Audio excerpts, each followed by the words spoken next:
శాంతాకారం భుజగశయనం పద్మనాభం సురేశం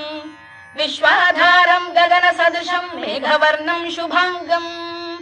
లక్ష్మీకాంతం కమలనయనం యోగి హృద్ధ్యానగమ్యం వందే విష్ణుం భవభయహరం సర్వలోకైకనాథం